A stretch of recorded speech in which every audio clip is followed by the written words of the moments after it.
The Hamilton area originally belonged to the Mississaugas of the New Credit First Nation, the Haudenosaunee people, and two nations that I would totally butcher the names of that are on screen now. This area is covered by Treaty 3, also known as the Between the Lakes Purchase. Signed in 1784, the treaty not only covers the Hamilton area, but also some surrounding regions such as Guelph and St. Catharines. It also falls under the Dish with One Spoon Treaty, which it is absolutely not currently complying with, but more on that later. One of the places in the Hamilton area, the Hamilton-Harbour, has been facing an ecological disaster lately. The problem is that the contaminated area, Randle Reef, is one of the most contaminated bodies of water in the Great Lakes area. Randle Reef is a rather large body of water. Spanning 60 hectares, or 120 football fields for the American viewers out there, the reef contains 695,000 cubic meters of contamination caused by toxic chemicals from a very slow ongoing chemical spill caused by industry in the area. At this point, things at Randle Reef are bad to say the least. The water is too contaminated to drink, swim in, or use for anything related to human consumption. It is also too contaminated for fish to survive in, meaning that there are currently very little or no fish in Randle Reef. There is also no aquatic vegetation. Here's a food web of what Randle Reef probably looked like before industry came to Hamilton. And here it is now. That's right, except possibly some microscopic life and straggler passerby fish, nothing is living in Randle Reef. The biodiversity of Randle Reef has collapsed because there is nothing biotic to be diverse. Back to the Dish with One Spoon Treaty.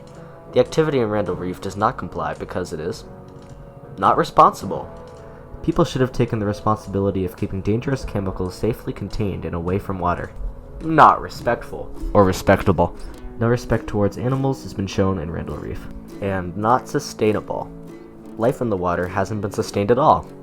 Responsibility, respect, and sustainability are the three main tenets of the Dish with One Spoon Treaty, each of which has been violated.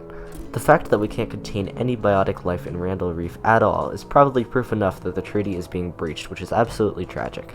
As you can see from this graph, the amount of things alive has dropped harshly over time. Luckily, Mike and Sully have teamed up to stop Randle's shenanigans. They have launched a plan to chase him out of the reef. Oh, wait, my producers are telling me that that's the wrong Randle. Luckily, a cleanup initiative was launched in 1986, which aims to clean up the reef, and is still ongoing to this day. The plan comes in 3 stages, one of which is already complete. The gist of the plan is constructing an engineered containment facility, then removing contaminants in the water and securely storing them in there to prevent history repeating itself. The first stage of the project, building the structure, was finished in 2015, and Stage 2, cleaning up and storing the onshore chemicals that are still leaking, is set to be completed this year. Phase 3, removing chemicals from the water, is targeted to be complete in 2023, so hopefully Randle Reef will be able to sustain some kind of life by then.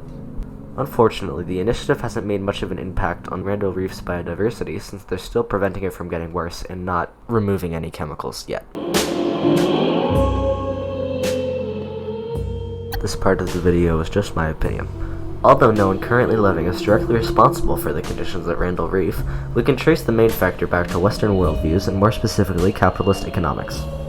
Under the flavor of laissez-faire capitalism that we currently have in Canada, there are lax, or at least unenforced, regulations on the storage of harmful chemicals near water, meaning corporations doing all of the industrial activity will always store chemicals in the cheapest way possible, meaning more oil spills, chemical spills, and other large-scale ecological disasters.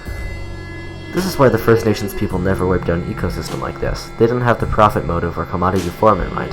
They only gave back to the earth and took what little they had to get by. Although things are currently looking grim in Randle Reef, the future is bright and the area might be able to sustain life in the coming years. What we need to take away from this is that chemicals should be stored responsibly, and leaks should be cleaned up sooner rather than years and years down the line.